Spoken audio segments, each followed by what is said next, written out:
A man is twice the man if in manhood he keeps the heart of a child. So true, Simon, so true. And with that thought, we begin this week's podcast. Folks, this is Screen Watching. My name, Dan Barrett, joined here by Mr. Simon Foster. Folks, some podcasts are born great. Some podcasts become even greater as the podcast goes on. Look, here's what we've got happening this week. Simon's taking a look at... Look, you can go to the movies this weekend. You could see a revisit or a reissue of the Avatar Way of the Water. You know, the biggest film of the last couple of years from box office. You could go and see Taylor Swift with her Showgirls movie. I'm pretty sure it's a remake of Showgirls. You could go and see that, which is going to be packing out cinemas. Or you could go right down past, first of all, you need to go past the Troll. You need to recount this riddle 3. And then once you blow some dust off the door at the very back end of the multiplex, you'll be able to see the film that Simon's talking about this week. It's called Good Boy. I believe that it's John Wick, but starring a dog. I don't know. We'll find out exactly what that's all about. I'm going to take a look at a show which technically debuted last week, but I didn't talk about it on a podcast last week, and that was a massive oversight from me because I'm putting it out there. This might be the show of the year. Just saying. Let's step back a bit. Simon, he's going to talk about, and look, Simon was so proud of himself. He's like, I came up with a little theme for some of the other things I'm going to talk about this week. So he's going to talk about sports with the Smashing Machine, which is wrestling. Wrestling is sport, come on, Simon. And Chad Powers, which is it's a TV show. And look, he's very proud. He's like, it's sports. There's an NRL Grand Final. Look at me. I came up with a theme. Wait until Simon realizes what I'm doing with my theme choices this week with the Lowdown and Play Dirty, which is a brand new movie that's streaming now on the Prime Video. Folks, if you want to see a man bring together two films in a very clever, very succinct way, step back. You are about to hear... You're gonna witness what takes a podcast from great to greater. Folks, this is Screen Watching. This is not like TV, only better. Television! Teacher, mother! Secret lover. What, that's it? That's your movie? Well, I said that I had an idea for a movie.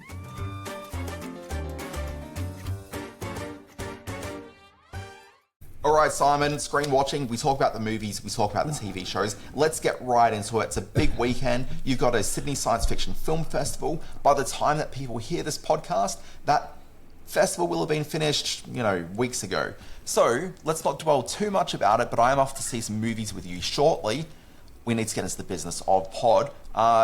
10 seconds or less. You're well? Yes? Question? I'm very well. When we have production meetings about why this thing blows out to half an hour, that introduction, that was long. That lasted longer than religion. That was quite an introduction to the podcast. I got to thank you for that. Hello, screen watchers everywhere. Yes, my festival is kicking into high gear this weekend, and it will have already happened by the time you hear this, but I am going off to see the Taylor Swift. That's right. I bought a ticket to the Taylor Swift Life of a Showgirl extravaganza. I'll be the one sitting in the audience, probably going on a whole lot of watch lists just for being in there, but I'm looking forward to it. I love Tay-Tay. It's okay, Simon. No one's watching you. Folks, this is the Screen Watching podcast. We're going to delve right in first with... let's go to the Lowdown. This is, I think, the title that people really should be watching, with me saying that with no idea what Good Boy is. Folks, let's watch a clip of the Lowdown. If you're reading this, I'm probably dead. Behind every great fortune is a great crime. The dead guy's family is part of the Oklahoma Illuminati. Illuminati? You're naughty. What I've uncovered is insane. Hidden tunnels, some freaky stuff, stolen art. You're sniffing at the wrong hole. Oh, I'm sniffing at the right hole, and it stinks. Simon, let's just establish things. You haven't seen this yet, right? I have not. I know of its critical favour across my social medias. It's spoken of quite highly. I'm keen to see what you have to say of it. Yeah, look, so the critics went crazy for Sterling Harjo's previous TV show, Reservation Dogs. I watched the first episode of it and I wasn't crazy for it, and I never really got back to it, but critics keep on going on about how amazing Reservation Dogs was. And after watching his follow-up series, The Lowdown, I can't help but feel that maybe I was really missing something on Reservation Dogs. So in a few weeks' time, once I've wind down this season, I'm going back to the reservation and checking out that program. In the meantime, let's talk about The Lowdown. This is, as I said, Sterling Harjo. He's the Reservation Dogs guy. He's he's directed the first episode of this. He's the writer on the first episode as well, I'm pretty sure. But he's created the series. The show stars one Ethan Hawke, which already you know that you're up for something which is going to be worth your time. I think that even when Ethan Hawke whiffs, it's still in a fairly interesting way with an interesting project. So, first of all, Ethan Hawke doing this TV show, I'm already in. Let me just run you through some of the cast before we talk about what the show is, because, boy, is this character actor like Nirvana. We've got in here Janine Triplehorn, okay? Who doesn't love her? Waterworld, hello, I'm in. Yeah. That's all you had to say. Old JT, the original JT. That's the title that everyone really sort of keeps in mind. Yes, that should be. Macon Blair's in here, Tim Blake Nelson. Good. Tracy Letts. Very good. This is a quality cast. You're absolutely right. This is character actor heaven. Peter Dinklage. Although he's not in the first 3 episodes, but he does crop up. Let me just drop you this name here. Kyle MacLachlan. Oh, now we're talking. And also, sorry, somehow I forgot to mention Keith David, and also a massive plus. All value adds right across the board. And even though it's not these guys, and there'll be some other character actors in this that you know, I'm just trying to think of the name of this one guy who you've seen in so many things over the years, but he's the gentleman in this that wears the bow tie. Okay. Bow tie guy. Bow tie guy. Michael Hitchcock, who's absolutely a guy that you know from many, many things over the years. Mm-hmm. So, premise of this one is set in Tulsa, which at one point, I think it's episode 3, Ethan Hawke refers to it as one of the crime capitals of America. So there's a fair bit of, or maybe murder capital or something. I don't know. It can be a bit of a violent place. You've got Ethan Hawke. He plays, some would call him like a citizen journalist. He refers to himself as a truth historian, and he also owns a bookstore. He goes out there with the idea that he can only ever really tell the truth, and he wants to expose the lies that are taking place around Tulsa. He has been investigating a really wealthy family called the Washbergs. When one of the brothers, Dale Washberg, ends up dying by supposedly committing suicide, Lee's like, you know what, I don't entirely buy this, and so he wants to investigate what's happening. He goes into the study of the house where he committed suicide, the very place where he committed suicide, and he ends up finding a note that suggests that there are a whole bunch of secrets about the family that he has written in letters that are shoved into his extensive collection of crime novels. Most of his collection of books are by one Jim Thompson, who is a real-life... you know who Jim Thompson is? Yeah, absolutely. The Grifters, and I think he did The Getaway, didn't he? The original Getaway. Yeah, so look, he wrote books, not just movies, Simon. No, that's what I mean. The novels that he wrote books for, Yeah. So look, he's one of these guys that wrote, God knows how many books over the years, a whole bunch, including things like things that became movies that people would know, things like Save the Grifters, for example. Now, heavily in the noir sort of genre. Now, something that's probably worth noting about the Grifters is that it was adapted into a movie. Okay, and that movie was written by one Donald E. Westlake. Mm-hmm. Simon, you've got a pen and paper there? Yeah. Can you just scribble down the name Donald E. Westlake? Yes, I know the name. Yep. Okay, done. Did you write it down? I didn't see a pen. There we go, written down.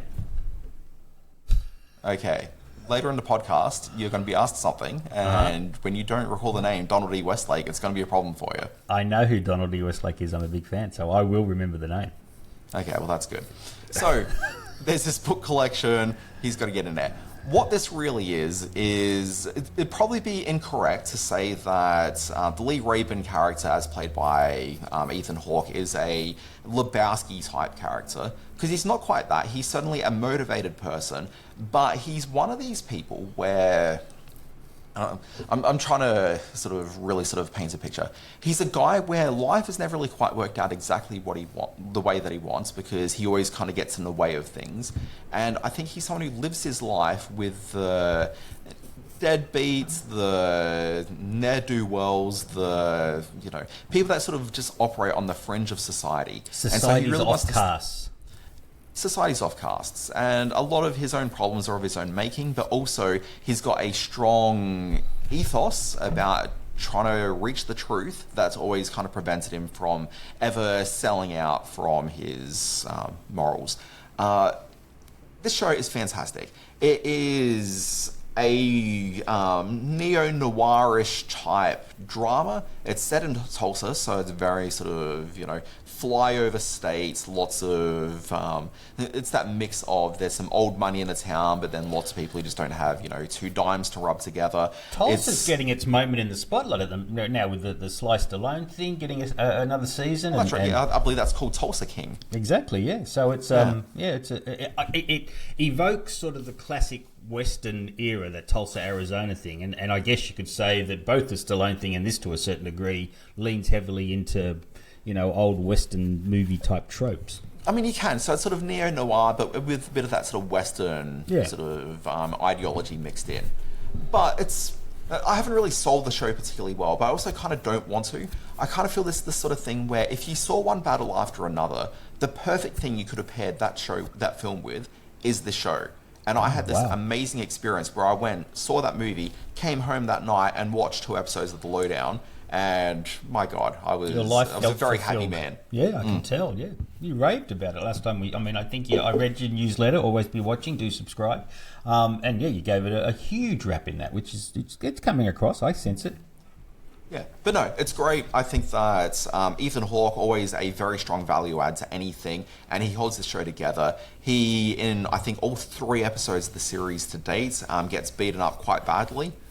He's a guy that goes in with the best of intentions and then suddenly finds some fists and feet to his face. Sure. Spends a good portion of episode 1 locked into the back of a boot. It's kind of what you want. So it's George Clooney, Jennifer Lopez style. Yeah, there's no Lopez in there with him. It's just, it's a downside. A few bullet holes for him to be able to look out. But yeah, this is a really fun series. It's funny. It's vibrant. It's not really a sexy show by any means. In fact, it's probably the complete opposite of that. It's a very sexless TV program, but I think very intentionally so. It's really fun. I think people need to give it a look. Does Ethan Hawke... Now, Ethan Hawke's an interesting actor. I always like watching him, but sometimes I can find him... You can see the technique. He can be a little bit twitchy. You can sort of... He's a little bit like Kidman in that you know they're a fine actor, but you can often see the technique and the machinations, him going through building a character or working into a character, and that doesn't always sit well with me. But by all accounts, he's good in this.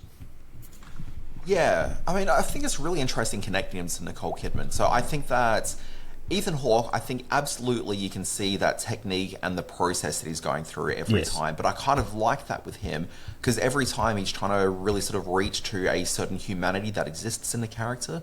Whereas I feel that Nicole Kidman often is trying to fight the humanity that exists in the character and try to take it to like a different type of a level, which is something that never really quite works with me.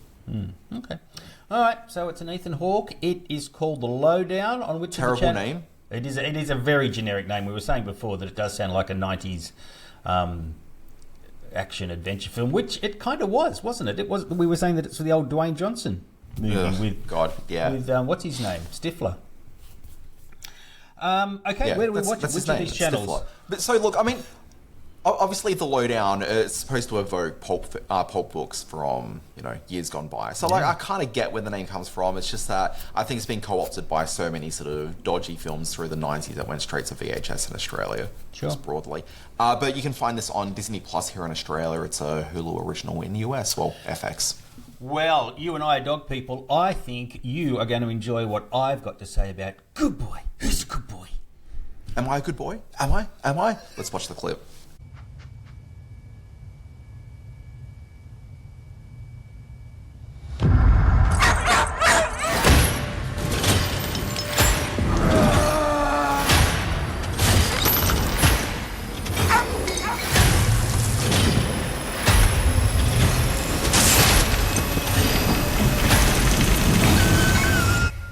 Very buzzy new horror film is Ben Leonberg's Good Boy. Now, you and I are dog people, which is not to say we don't like cats. We like all animals equally, but we don't like cats, do we? We're sort of definitely dog people. No.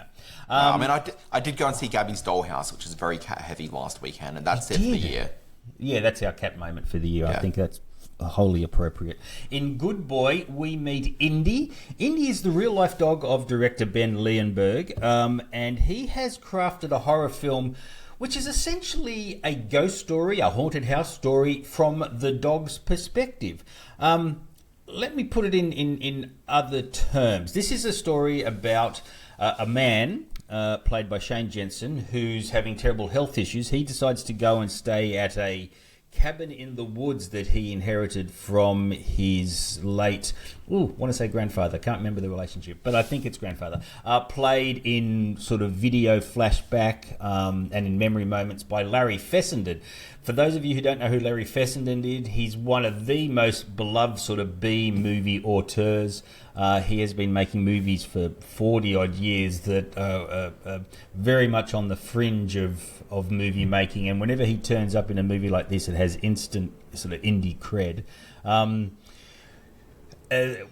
Shane Jensen, as the main character, takes Indy along for this time in the log cabin, but Indy starts to sense that there's something might be sort of funny of what's going on in this log cabin, that the memory of the grandfather is perhaps lingering, that the things that go bump in the night or the shadows that move across the windows in the evening aren't really there, and maybe there's something to be worried about. By placing this in the eyes of the dog and having the dog experience these moments, it kind of brilliantly works against what a horror movie should be. Generally, you're scared because the thing up on the screen is scared, and apart from the occasional whimper or getting a bit of a fright when something goes bump in the night, Indy is not scared of any of these things. He hasn't spent his life watching horror movies or reading horror stories. He doesn't know what a ghost is or what a possession is or what a haunted house is. So he's just observing these often terrifying moments unfold, and it allows the audience to go right inside these instances, these hauntings, and experience them with these very sort of non-filter. It's quite a brilliant way to play a horror movie. The dog itself is, I mean, it's hard to say it's an extraordinary actor because obviously editing and getting the take right is making it work, but he's been edited into a terrific performance, and everything about his emotional investment in his owner, his sort of blossoming knowledge of what a haunted house is and what these figures are in the night, turn this into one of the most terrifying films I've seen in a long time. It does sort of amp up the sort of monster effects and some of the things that go bump in the night moments towards the end of the film, so it probably leans a little more heavily into more traditional horror the longer it goes on. But the slow burn build up and the slow burn tension that the director Ben Leonberg and his pup Indy provide here just is fascinating to watch, and it's a beautiful looking film as well. It's really about grief and how this dog is dealing with his owner's demise and its sudden, gradual passing. And in that regard, it takes on a something particularly meaningful as well, like all good horror and genre films should do. So, it's called Good Boy. It's getting a limited release through the Monster Pictures people in cinemas around Australia now. I've spoken to the guys there, and they say if it connects in the way it's connected in the States, where it's got a huge buzz about it and doing good business, then this should it'll probably roll into more cinemas and go into a wider release pattern in the weeks ahead. So do look out for Good Boy. Yeah, I'm drawn to it because it's only 73 minutes. That's the other thing. It does not overstay its welcome, which is exactly right, because you've got a lead character who can't, there's no dialogue that the dog can, and you can only put them in so many scary moments before the dog starts to realise that some craziness is going on. So 73 minutes it's really good the director is brave enough to say, you know what, my story runs 73 minutes. This is how it works best. So let's keep it at 73 minutes. Yeah. The thing that's sort of maybe a strike against it is I watched a lot of episodes of Wishbone in the 90s, and I'm not sure this necessarily... What's Wishbone? Better than Wishbone. It's like a kid show about a dog who every week the dog's like in a different, genre thing. Yes, this isn't like Wishbone. Don't let your Wishbone affection deter you from seeing Good Boy. This is a very unique movie experience. If it's anywhere near as good as Wishbone, we should all be lucky. Look, I mean, I think that way about so many things that I watch. Look, let's move on. Just very quickly, let's wrap up some other things we've been watching. Earlier on in the podcast, Simon asked you to write down a name. Who was that? Donald A. Westlake. Donald E. Westlake, who you say you're a big fan of. Yes, I am, yep. So Donald E. Westlake, he, through his career, wrote over 100 pulp novels. Amongst them, was a series of books starring one character named Parker. Now, Parker, he wrote under a pseudonym as Richard Stark, and the Parker character has been adapted into so many movies over the years. Was it the Jason Statham one? Was it the Jason Statham one a couple of years ago? Simon, let's just hold tight. Okay. Okay. You may have seen a Lee Marvin movie called Point Blank. Yes, absolutely. Classic. You may have seen The Split with Jim Brown playing the Parker character. Nope, Robert Duvall played the Parker character in The Outfit. Yes, Peter Coyote in Slayground. Wow. Mel Gibson in a little film called Payback. That is a long... Oh, Payback's a great film. But with all those adaptations then, Simon, just hold tight. With all those adaptations, the thing is that it was the Parker character, but he wasn't named Parker. Right. Because one of the contractual elements of making a Parker adaptation was you had to change his name. So there have been all these Parker movies over the years, but not named Parker. And so Parker as a character is basically just like a thief. So he gets involved in heists and all sorts of thievery type things. Now, just before Westlake passed away, so this is like around 2008, he ended up he gave the rights of Parker over to a comic book artist who wrote like a Parker novel, like an adaptation of one of his books. And I'm just trying to see it on my shelf here and I can't pull it down. This is bad planning on my behalf. But this was the first time that there was like a Parker adaptation where the name Parker was allowed to be evoked.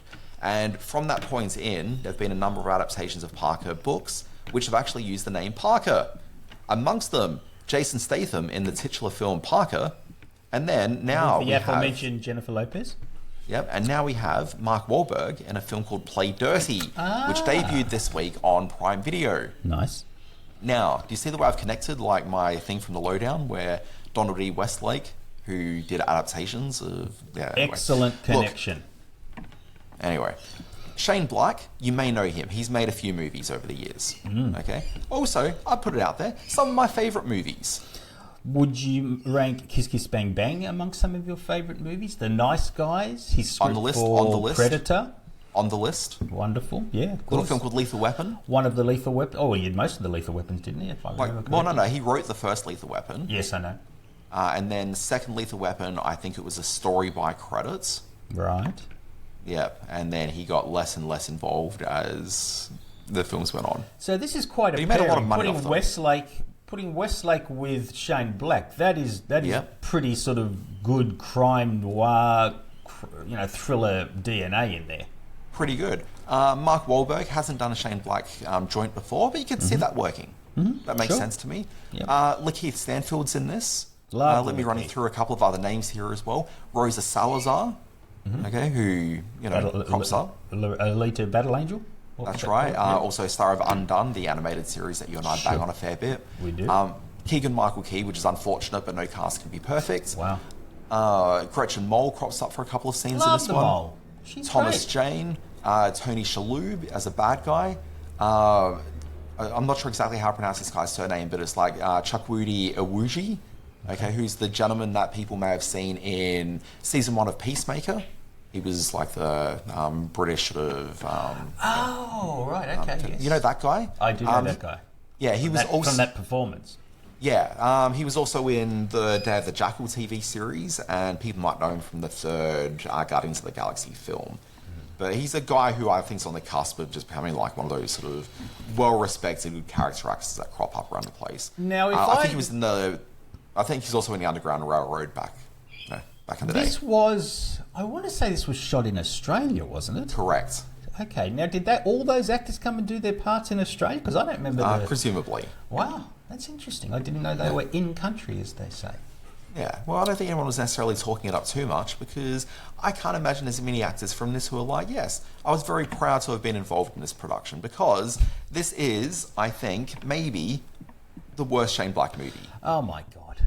It is. We went through all of that for you to say it's a bad thing? This guy was getting all worked up for it. No, this is the thing. I got worked up to watch it, Simon. I looked at all that information, I took it on board and thought, yes. So look, the film starts promisingly. You've got Parker who's on there's a heist that takes place that is interrupted by a weekend security guy who's like, oh wait, there's a heist taking place. He's put into the car park with his girlfriend or wife and then, either his daughter or, just the woman's sort of daughter in the back seat of the car. They're there for some sort of other reason. I don't even remember what it was. But he noticed this heist is taking place and is like, wait, hold tight, gets his gun from the car, goes over, steals the money that the guys committing the heist have just taken, and then hightails it into his car. And so there's a bit of a shootout. A few bodies are lying on the ground from this security guard who's decided to steal this money. It leads into a fantastic sequence where he's driving the car through anywhere he can try to escape from the bad guys, including Parker, who's chasing after him. Okay, and they're all there firing bullets, and he's speeding away, finds himself on a horse race track.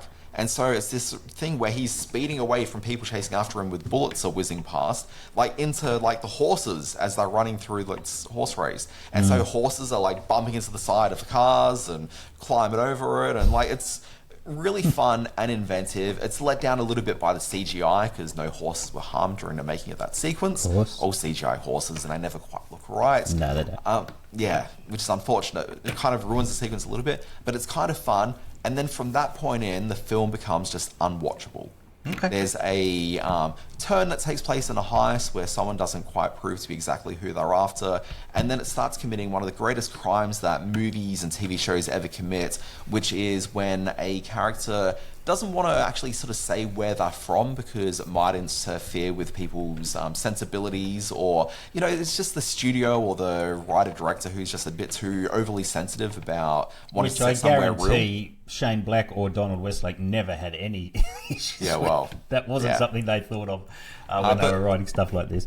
Rosa Salazar's character keeps on saying things like, "Oh, you'd love to come and visit my country. My country has these problems. My country, and at that point, the film just starts losing all authenticity and just starts going off to just being a really generic, just nonsense bit of trash that is just not befitting of Shane Black, frankly. Well, that was 10 minutes of podcasting well spent. Thank you, Dan, for that wonderful review of Play Dirty. That's a shame because I see it's getting a little bit of buzz and getting a bit of a...